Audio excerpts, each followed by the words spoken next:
What are teams doing?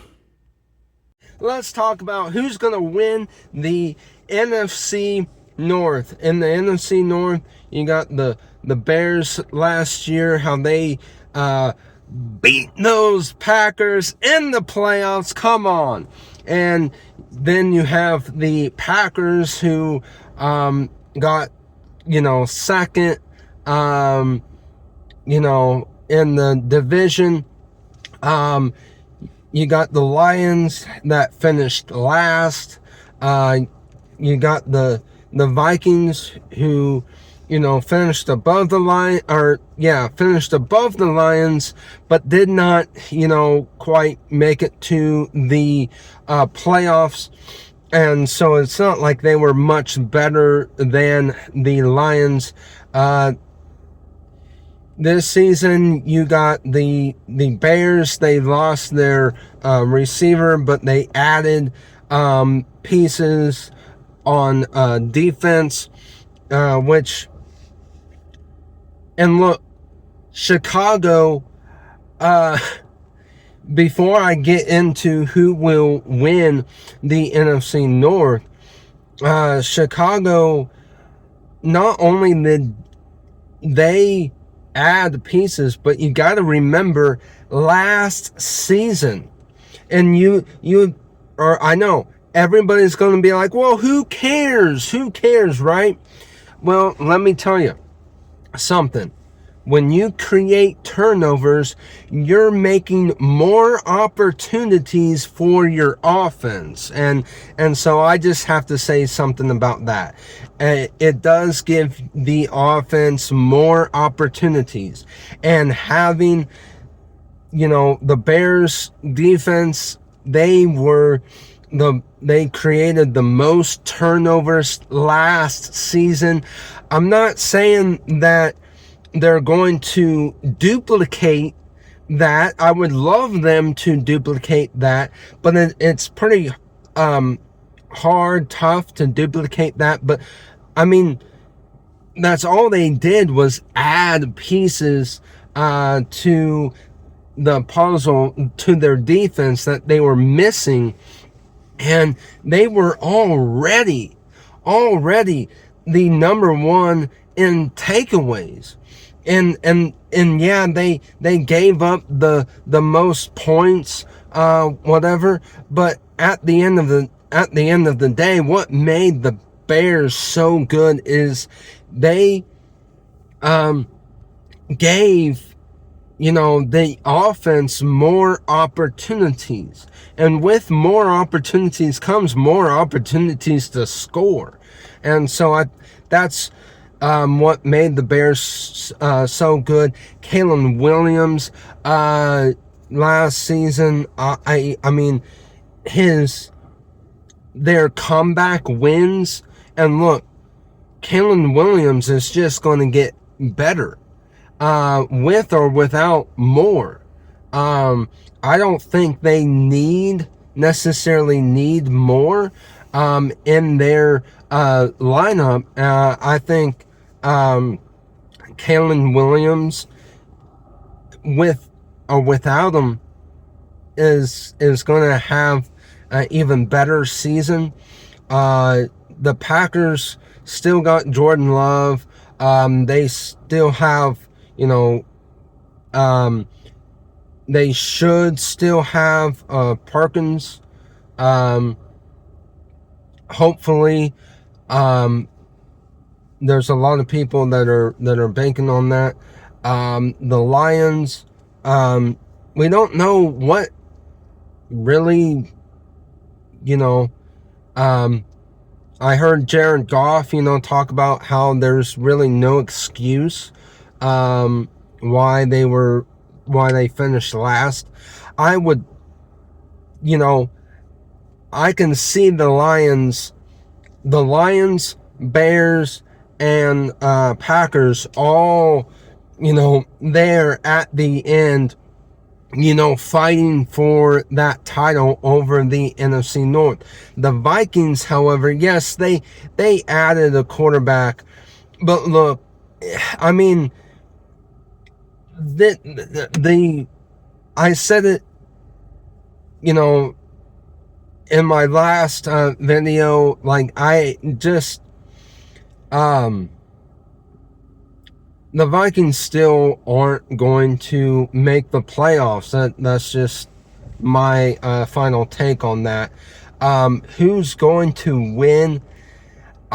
This season, I'm actually going to suggest that it's really going to be, now yes, other than it coming down, like at the end of the season, it possibly coming down to 3.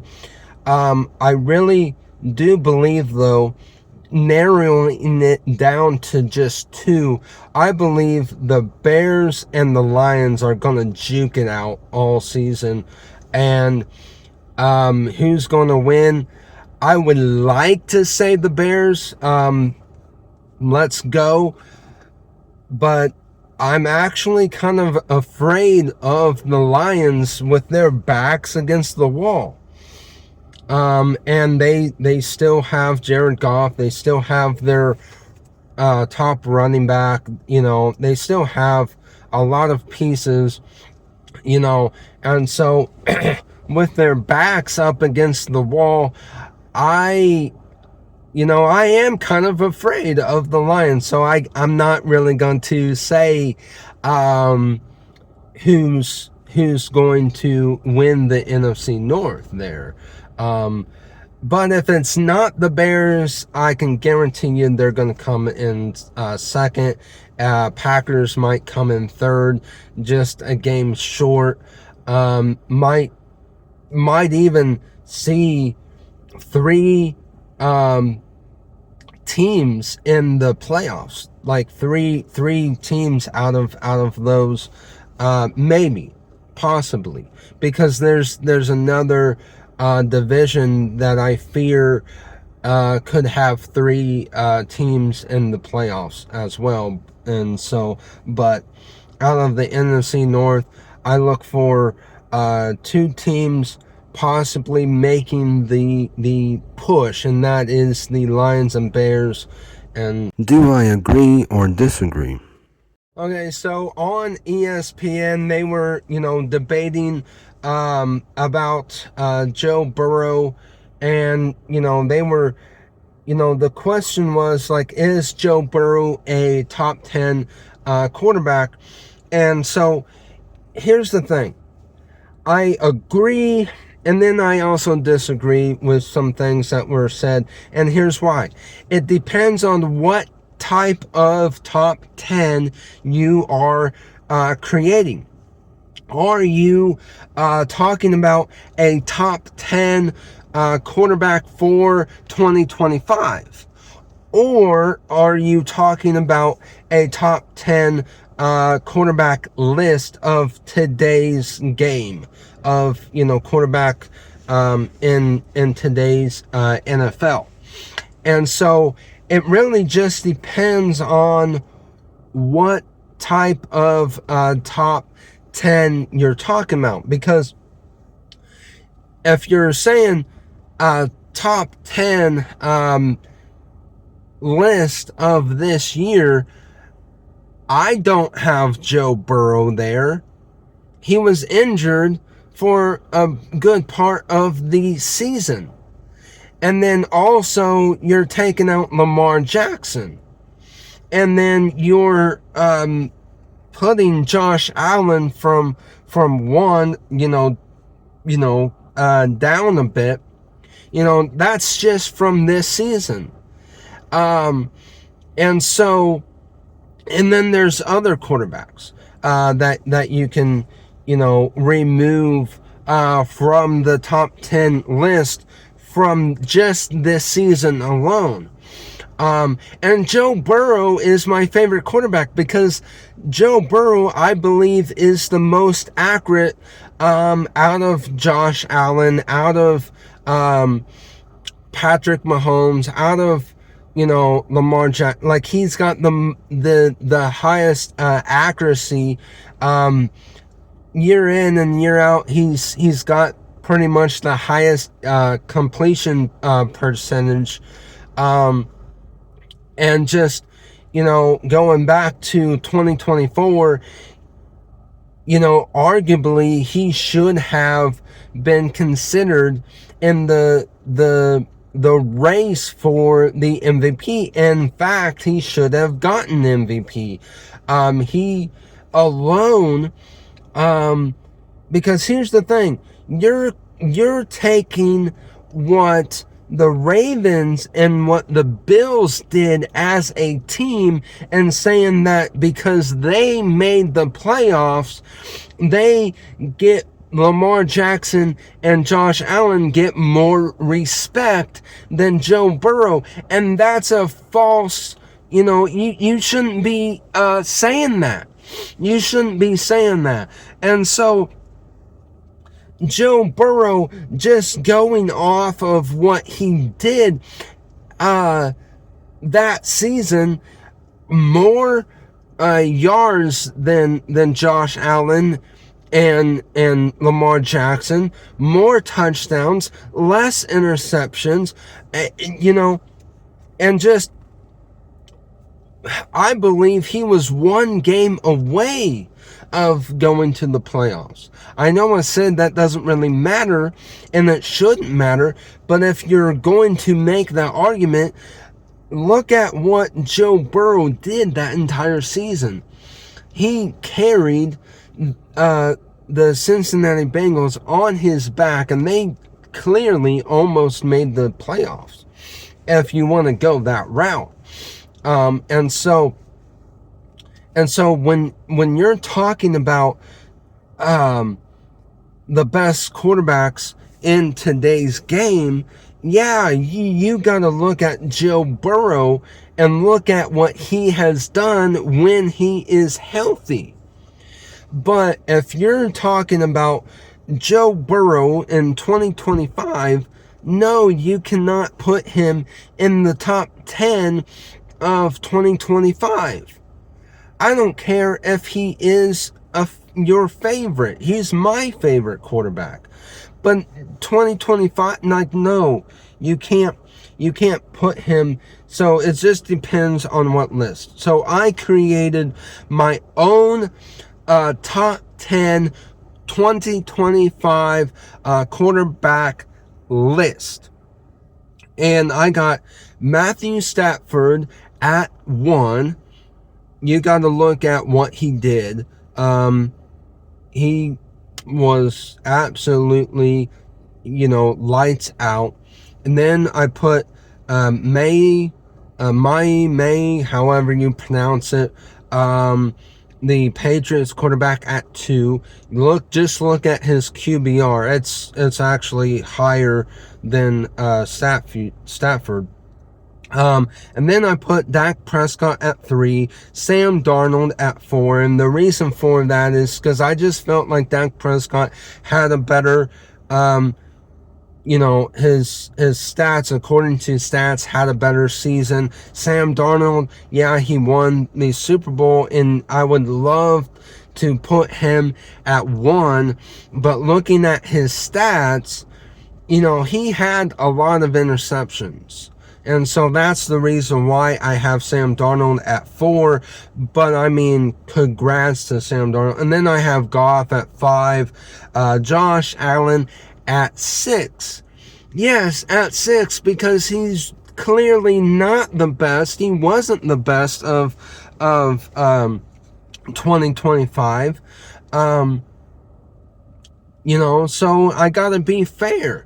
And I gotta put him at 6. And then Baker Mayfield, I wanted to put him at 6, but I was like, well, I really don't know if he's really did better than Josh Allen. But then I put Lawrence at 8, and arguably he probably could have been at 7, but I just felt that, putting him at 8 is fair enough. Kellen Williams, looking, I know I said it before, where Kellen Williams is like, kind of iffy if he's, top 10 worthy of this season. But, after being reminded of what he did and looking at his stats, I just gotta say, I just had to put him in there at 9. And then at 10, I put Bo Nix. So that's my top 10 quarterback list of 2020. I'm going to stop this program just for a minute or two, maybe less than that, just to remind you, for those that are Christians that follow Jesus Christ. I myself, as a Christian, I follow Jesus, and I just want to remind you, let's be praying for every sport, especially football. Pray for your favorite sport. My favorite sport is football, so I often pray for football, and I pray for other sports as well. And just to pray that athletes would come to get to know Jesus. Pray that, perhaps pray that athletes would take less money. It's not a shame to take less money. That doesn't mean that the athletes are, that they don't deserve, X, Y, and Z. It doesn't mean that they don't deserve to get paid. Just, let's, pray that they are able to humble themselves and take less money.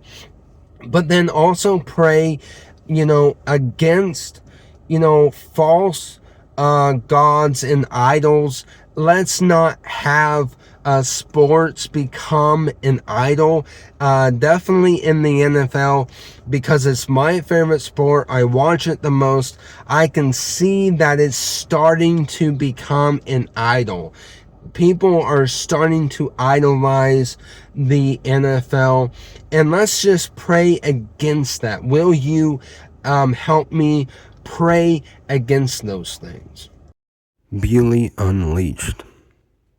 Okay, I gotta talk about Sam Darnold. I haven't really heard any news whether or not he's going to come out of retirement or not, but I do remember them, talking about a possibility of him coming out of retirement.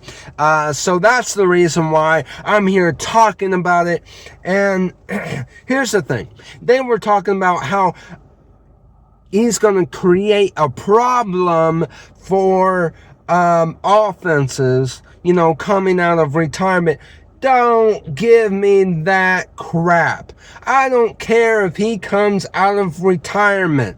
Look, or if he has, that I haven't heard any latest news on that. But don't give me that crap.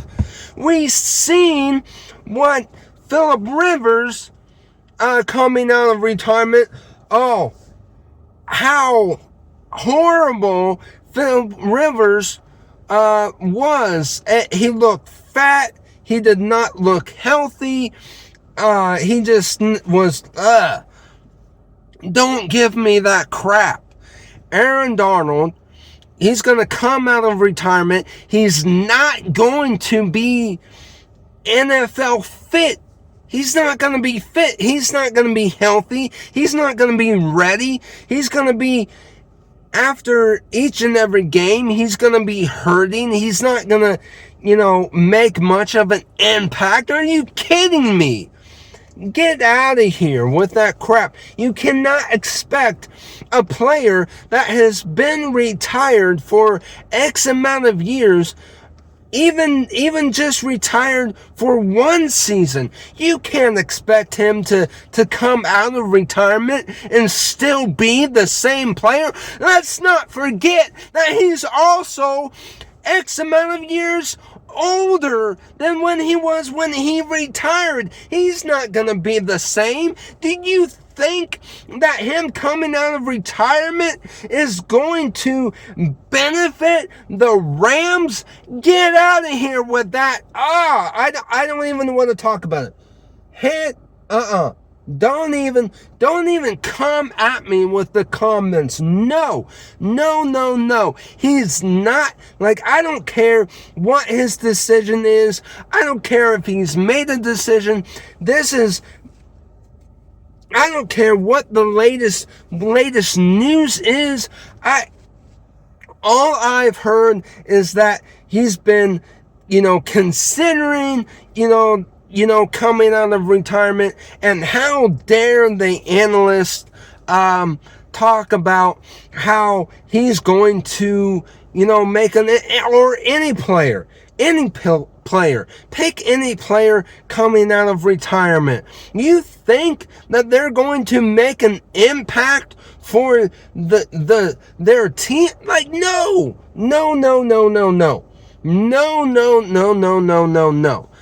Get that thought out of your mind.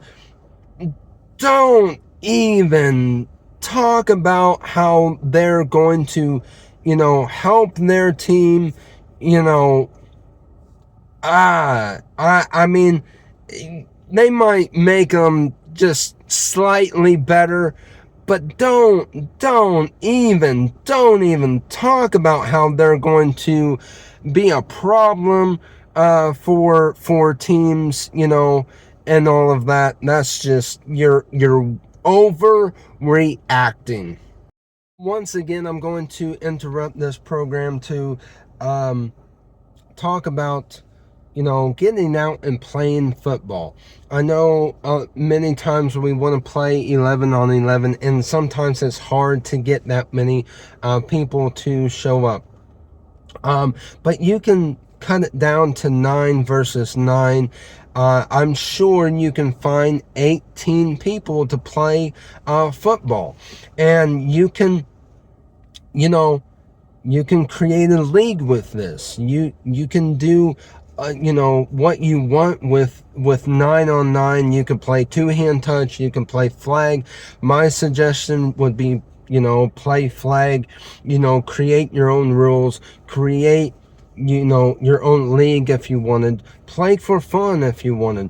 But go out there and play some football. 9 on 9. It's that simple.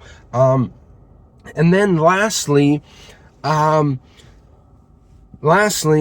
do not forget to encourage females to play football. Yes, I know I said that. Encourage females to play football. There are many women in the Bible, and even in the Old Testament alone, that the Lord used, that God used. And so if God used females, if he also used, and get this, there were many females that were prophets, called prophetess. And so if God used females as prophetess, who's to say women cannot play sports, or that women cannot play football? Women can play football. They can, get out there and play sports. So men, encourage a female today to come out there and play football with you, and get out and play 9 on 9 football. Fantasy football. Right, so fantasy today, I'm going to talk about my top tier receivers that you can draft. Definitely draft first round. And top tier only.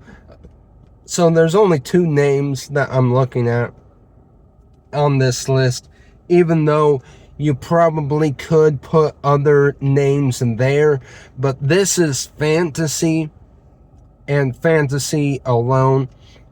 This isn't, yeah, I can see there would be other names if you were talking about the top tier receivers of the NFL, But this has to do with fantasy, and fantasy is different. Fantasy football, you want to go for points.